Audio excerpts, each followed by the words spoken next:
Hello, Utah fans and film fanatics. It's Elijah coming at you again from day 2 of the Utah International Film Festival.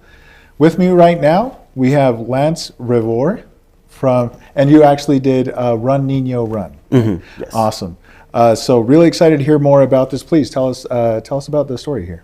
So yeah, the story is essentially it's about a father and a son, and they're very strange because recently the mother, the matriarch of the family, passed away, and as they kind of deal with it in their own ways, they encounter a lot of challenges, difficulties, but not in the healthiest ways.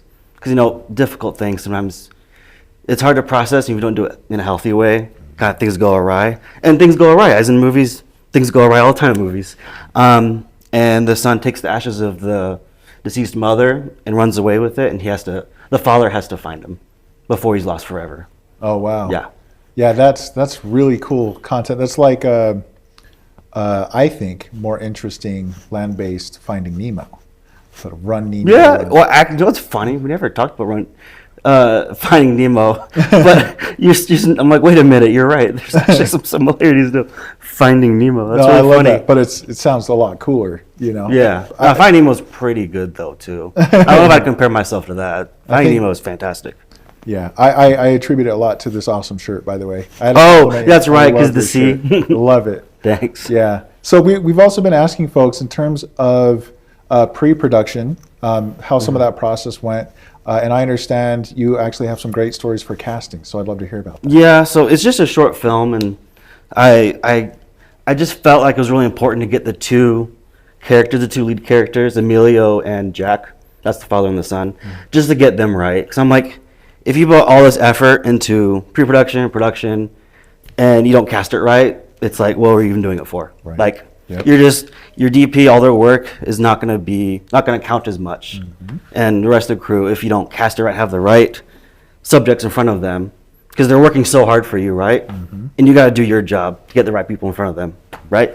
And so I told you earlier, I kind of overdid casting. Yeah. For a short film. I did 3 rounds, including starting with self-tapes. And then I did lots of, what's the phrase? I don't remember the phrase. When you test different pairs with people, what's that called again? All right, chemistry tests or reads? I can't remember. There's a phrase for it. Gotcha. Screen test. I did some screen testings at the very end. That's the phrase. Just to get it right. And I'm like, it's just a short film. Why would you overdo it? But I really wanted to get it right. Mm-hmm. And there was a lot of really good combos that I was like, all of these could work great. But I picked these two, Dick Schaefer and Zeka Nichols, because when I was watching them, it was like they weren't acting. Like the other ones were acting and acting really well, but it was still acting. But I was watching them, I'm like, these are just two people talking. Genuine. It was just whole genuine. Yeah. And that's why I just went with them, and yeah, it was a really good process, and I loved working with both of them, especially the whole cast. They were all great, but they were fantastic. I couldn't have asked for better actors. Anything I messed up, they made up for that. That's awesome. I love that. But you know that there's that give and take, right, between cast and crew, and some of those elements that help others to shine. And no doubt, I mean, I bet while you were shooting, there were probably some moments that you got to see either someone coming in to help, one of the cast coming in to maybe lift something. So if you want to elaborate on that, I would love to hear some of that. Yeah, I mean, the cast you get are also an asset to you, right? Like there's a lot of different philosophies of directors working with actors, and all of them are valid. And I kind of tried to give them like agency as well on set, because another thing I really had in mind when casting and then helping them in the process of production was like a growth mindset. Like I know a lot of actors have this mindset of like, I just want to make the director happy, which isn't bad. But sometimes it can go too far where they just turn into robots a bit. And I was like, I want to know what you think about this. I may have an idea, but I want to know what they think as well. And I want them to think for themselves. Because sometimes they have a better idea than I do. I'm like, oh, that's better than what I was thinking, so let's do that. Which is awesome, right? Yeah. Like that's a great scenario. As a matter of fact, there's a quote from Tom Hanks that says an actor's job is to 3 things: be prepared, show up on time early, and show up with an idea. Yes, that's important. They would come with lots of ideas, even to the point where it's like I couldn't decide between 2 shirts for So we have a present day sequence and a flashback sequence that we cut between, and I couldn't really decide between 2 shirts for Emilio, and I was like, hey, which one? You pick. He's like, that one. I'm like, all right, let's do it. Easy, yeah. Like, it's a collaborative process. Yes. But sometimes when I need some help, I don't just like act like I know everything, because no one knows everything. Yes. Sometimes you need help, and it's like, hey, I'm trying to figure this out, even if something as stupid as like a t-shirt, which I don't know what shirts. And decision And then- fatigue can be so real too, Yeah. right? So I can't even imagine when you're at the helm how many decisions folks are making. So that's Yeah. huge, and I love that invite Yeah. to collaborate. Awesome. Yeah. Now, first, let me ask anything else that you want to share on the during production stuff? Just because I talked a lot about the cast. They were all fantastic and were super helpful. The crew was awesome.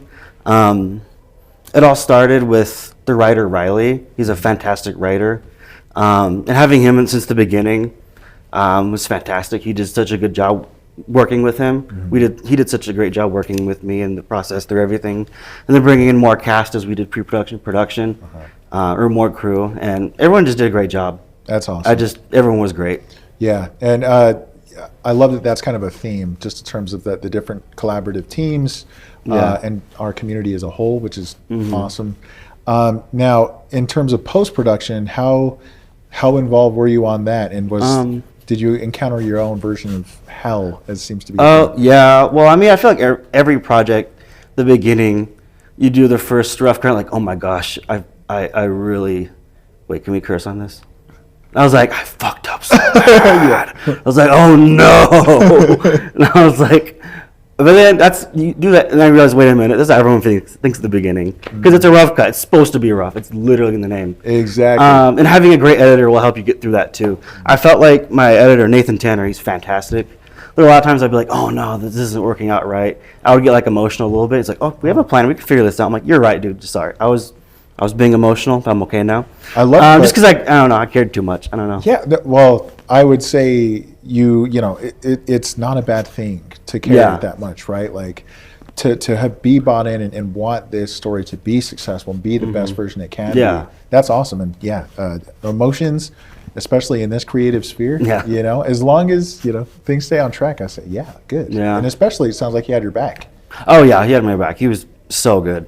Awesome. And he was great as like also a collaboration. Like he had his own ideas. I was like, that's better than what I was thinking. Let's do that. Love it. And it's it's a collaborative process. It's like discovery from beginning to end. It's all about discovering the right things. And he was there with me we did lots of test screenings as well to make sure things were working out well. In the beginning, obviously, when we did our first test, we did 3 test screenings. When we did our first test screening, it was very much a lot of stuff that was very helpful, but also was like, oh no, did I mess this up? But that's like perfect, because that's like, if you have a growth mindset, it's like, oh, I know exactly where we are right now. Yes. So we can go forward and get there. And then when I knew it was in a better place is when we did the very final test screening. Most of the feedback was like nitpicky stuff, and I was like, this isn't very helpful. I was like, I feel like we're finally getting to a place where I'm hearing not unhelpful. No. But like it's felt more like opinion, more than like objectively. That's a really good point. It was just like, oh, that's just someone's opinion. Like, okay, we're good. Like that's like, it's like a creative choice opinion versus like this is a problem with pacing. This is a problem with a certain line reading of an actor. Or problem with how fast you cut a shot. Like objective things like that. But sometimes it'd be subjective things like, oh, well, that's not the movie I'm making. When the feedback got to that point of people saying things they're like their opinions and didn't that align with what I was trying to make, I was like, okay, I think we're finally getting to where we want to be now. Finally. Someone comes back and says, oh, they chose that shirt. No, I'm kidding. Yeah, it's like, they chose the worst shirt for that scene. That's awesome. Well, of course, we are so elated to get to show it here at the Utah International Film Festival. What would you say are some goals that you have for having it here? Really just to like celebrate what I've made and what other filmmakers have made, because making films is hard. It's not easy. It's very much an industry and a creative endeavor at the same time, and that's like kind of why it's so hard, I feel like, for us, because painting is just, you got an easel and that's it. That's not a diss on painting, that's just what painting is.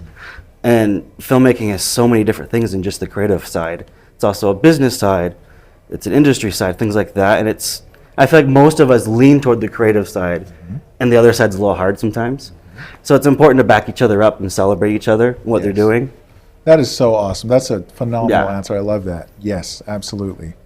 Well, awesome. Thank you so much for your time. Before we tie this one up, is there anything else you want to add? I don't know.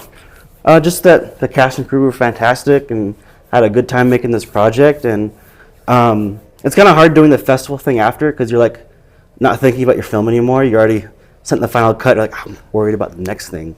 You know, I'm thinking about the next thing. I'm already done with this film. I want to know about what am I going to do for the next one. Are you working on anything now? Or yeah, we're working on just the script right now for the next project I want to work on. It's fairly different.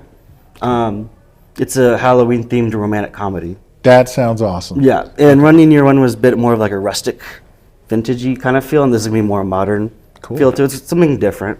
Yeah. Yeah. Okay. Or maybe next week I'll just throw it out and try something else. Who knows? Yeah, as it goes. Yeah. But that sounds awesome, and I'd love to see that at one of our UIFF in the future. Oh, for sure. Thanks for having me on. I really Absolutely. appreciate it. Thanks so much. You were awesome.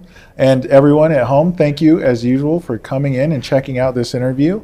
And we'll see you in the next one. Stay tuned.